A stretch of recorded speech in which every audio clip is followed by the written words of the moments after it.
3 times 2. And where did you come up with the idea to do 2 times, like what do those numbers mean? 2 times 3 times 2. They're appetizers 2 appetizers times the main dish 3 main dishes times the dessert. times 2 desserts. That's exactly right. So when you're finding a sample space, you can find out how many possible outcomes are there for the first event. So what would be my first event here? Choosing an appetizer. That's an event. So event 1 is choosing an appetizer.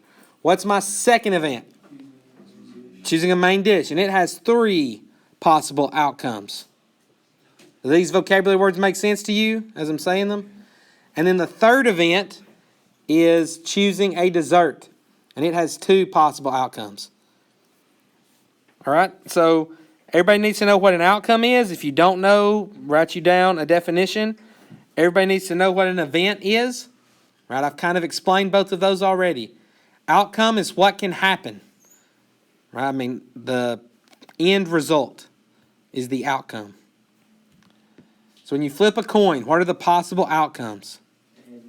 Heads or tails, right? If you remember when we did probability before, I told you the number on bottom is the number of possible outcomes. That's how many different things can happen. What was the event again? Event is just a that is a good question. So in my head, like choosing an appetizer is an event. Choosing the main dish is the second event. Choosing the dessert is the third event. So an event is just... Possibility is an event.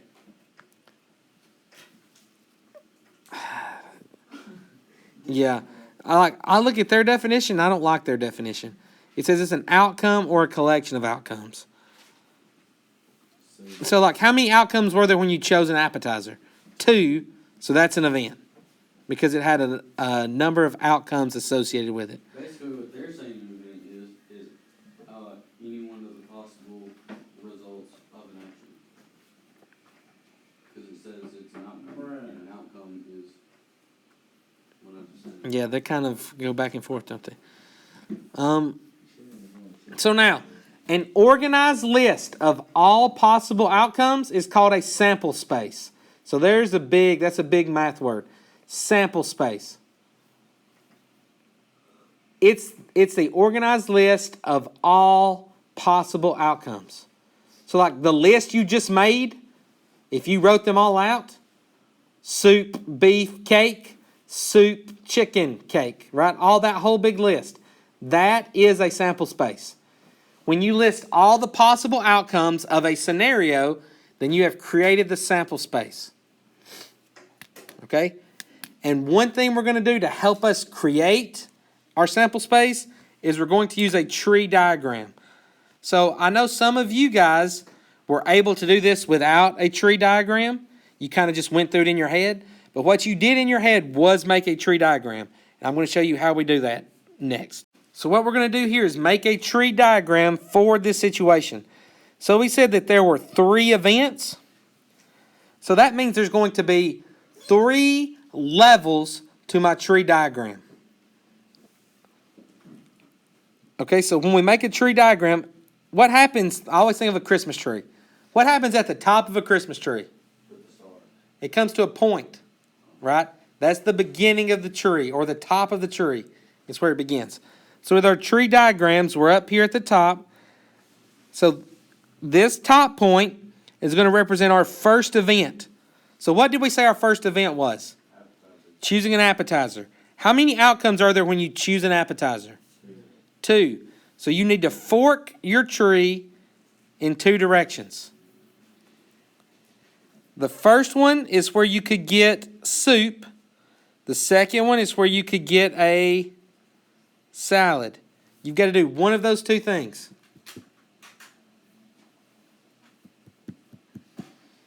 Now, once you've gotten to this level, now we're on the second level of our tree diagram. So how many outcomes are there for choosing a main dish? 3. There are 3. So if I picked soup as my appetizer, how many choices do I have for the main dish? I have 3. I have 1, 2, 3.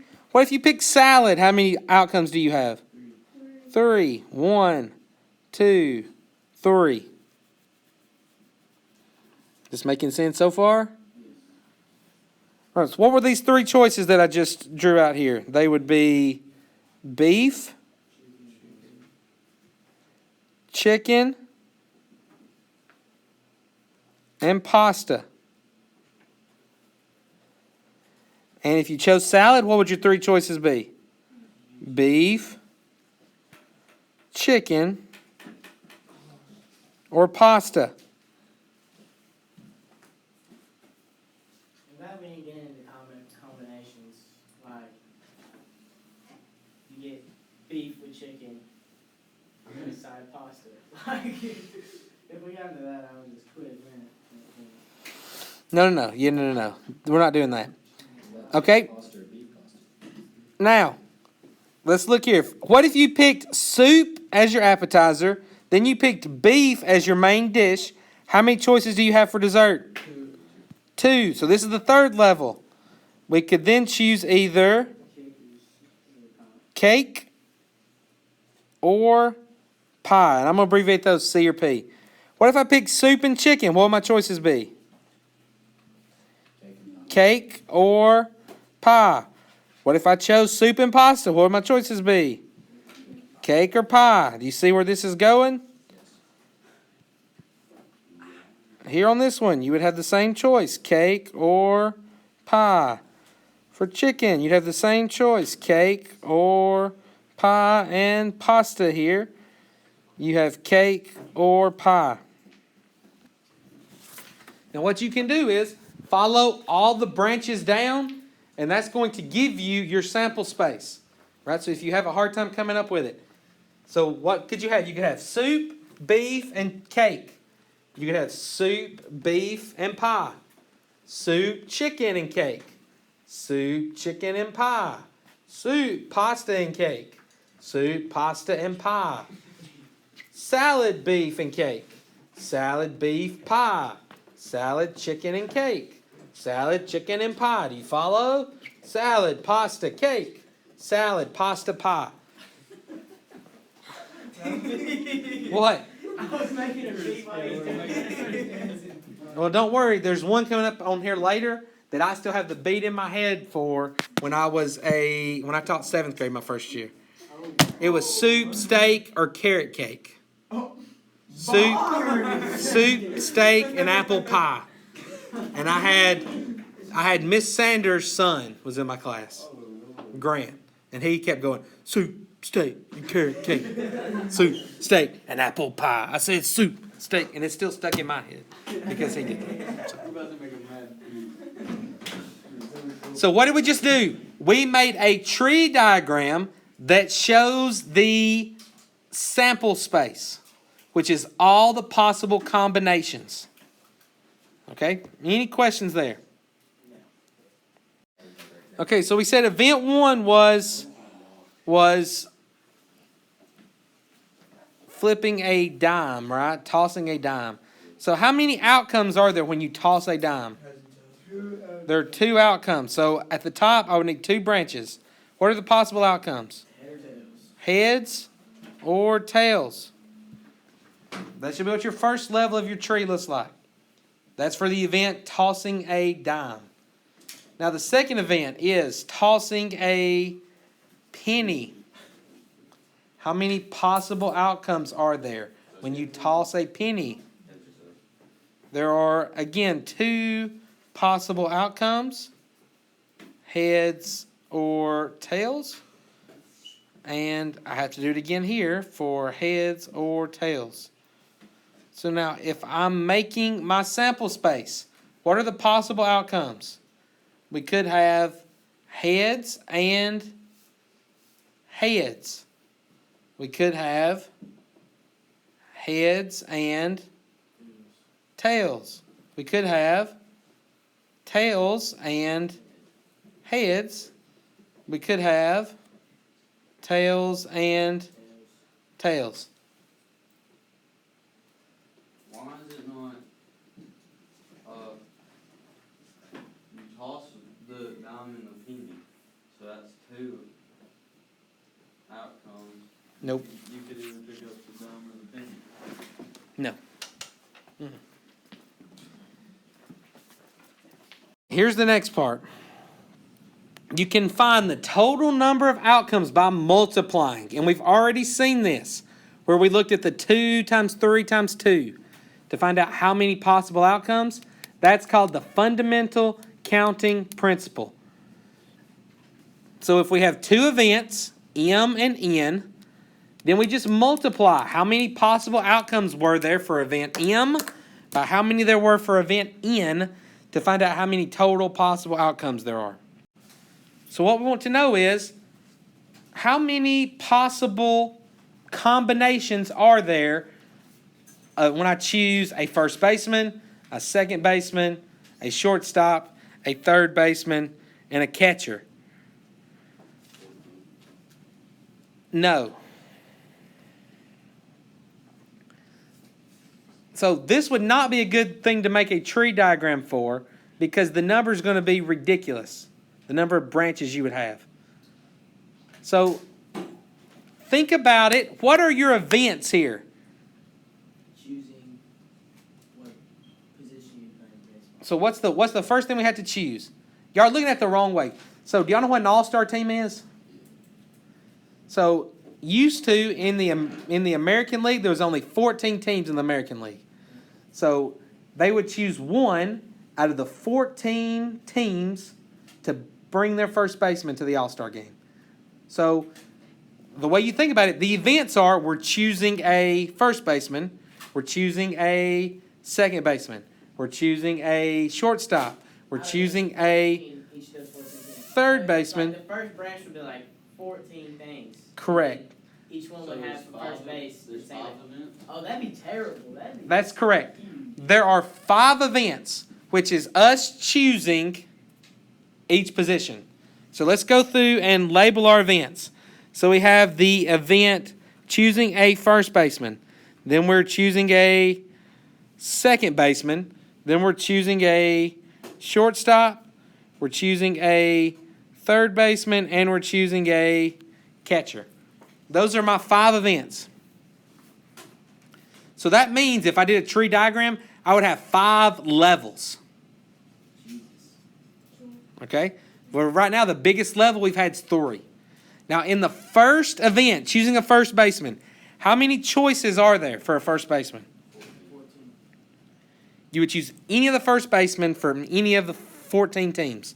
So there are 14 people. So what does that mean on the tree diagram? On the first level, I would have 14 branches. Now, on the next level, the next event, choosing a second baseman, how many outcomes are there when I choose a second baseman? So could you imagine having 14 branches and off of every one of those branches I have to have 14 more branches? It'd be a disaster. And then how many choices are there for a shortstop?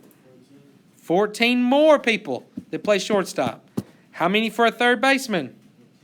14. And how many catchers are there to choose from? 14. You understand where this is coming from? Yes.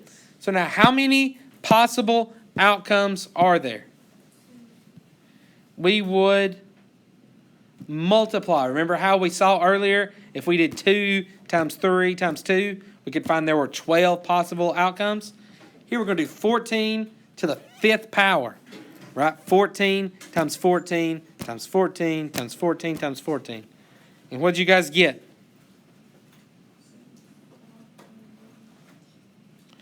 $537,000. That's how many different combinations there are. 537,824 combinations. That would be some tree. That'd be like. That'd be a whole family tree. That'd be like one of those redwoods down in California. Any questions here? Like the 3 types of possible. Okay, so let's do this one. How many events were there? 3. 3. That is tricky, but that is correct. So what are the 3 events here? 3 different possibles. No. What's the first decision you have to make? Oh, yeah. I'm choosing my pasta type. That's event number 1. What's my second event? Sauce. Choosing the type of sauce. And then what's my third event? Do I want a meatball or not? So on event pasta, how many possible outcomes are there? 30. There are 3 types of pasta. That's what For choosing the sauce, how many possible outcomes are there? 5. For choosing a meatball, how many possible outcomes are there? 2. And so to find how many different entrees are available, we would multiply all of these. 3 times 5 times 2, which gives me 30 different entrees that are available. Okay, so let's look at this one. So this time we're going to add probability onto it. So what have we been doing? Counting the number of total possible outcomes. Remember, when we did probability is a number that's a fraction, right? What was the number on bottom? The possible outcomes. So what we're doing is we're learning math to help us find what number goes on bottom, right? In different situations. It's like when you look here, this says Julio can take 6 classes each day. He can take math, science, social studies, English, Spanish, and music. What is the probability his first 3 classes are science, music, and math in that order?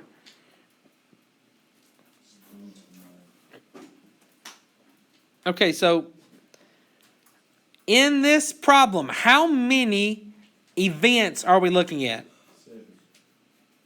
6. 3. No, there's 6 classes he could take, and then there's in that possibility. So There's 2. one over 6. No, because it could be math, science, social studies, or it could be science, math, social studies, or it could be social studies, math, science, or it could be like So how many classes are you looking at? 6 Yeah, but how many are you focusing on? of math, science, and social studies.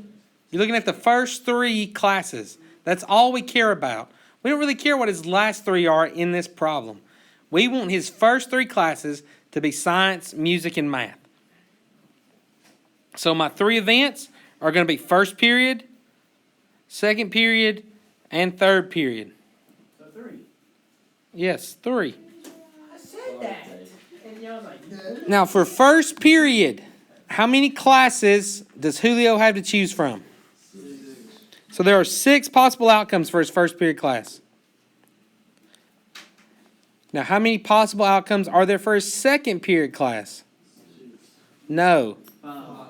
He already chose one. Yes. One has been chosen. It's his first period. He can't choose it again.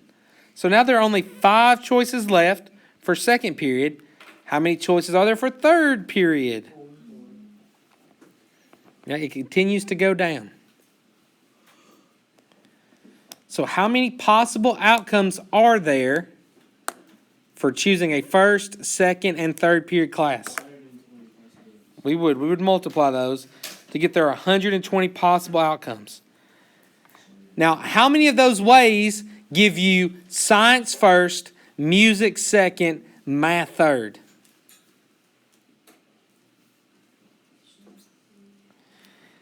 So if we want math to be first, how many choices does he have for his first period?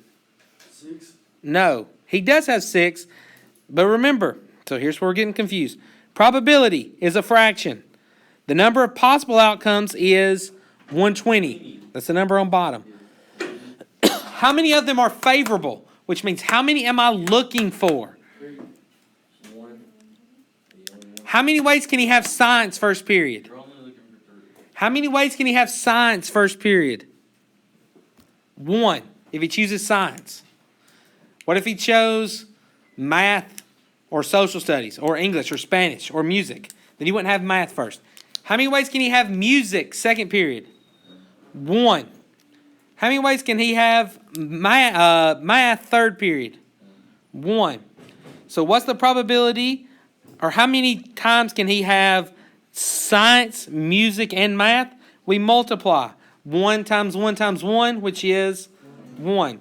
So there's only 1 out of 120 is his possibility of having science, music, and math 1, 2, and 3 in that order? Let's start with that. There are 2 events. There is roll 1 and roll 2. How many outcomes are there for roll 1? 12. No, wait. 6. 6. There are 6 outcomes for roll 1. And 6 for the other. And let's say if I rolled a 4 with dice 1, could I roll a 4 in dice 2? 5. Yeah, No, wait. yeah. Now I you're could. confused. I was trying to confuse you. This time, I can repeat, right? I can't take a number off a dice. That's crazy. Per. And then roll it again. So there are 6. So 6 times 6 is 36. No, that's not what it's asking. It's still 36. So what is the 36? That's the number of possible outcomes. Per.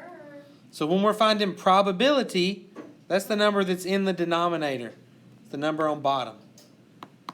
Now, how many of them are favorable? So how many ways could we get 12 on dice? 1. 5 times. You need 6 and 6. What? That's it. Yeah. Right? There's no other way you can make it 12. So you have to get a 6 And a 6. and a 6. So how many ways can I roll a 6 with dice 1? 1. How many ways can I roll a 6 with dice 2? 1. So how many of them are favorable? 1. 1. We'd multiply 1 times 1. It's 1 over 36. So by contrast, what if I was wanting to get a 10? How many ways could I roll a 10? 5 and 5. 5 and 5. 4 and 6. 4 and 6. One more. 6 and 4. Oh, yeah, because you can flip them. Per.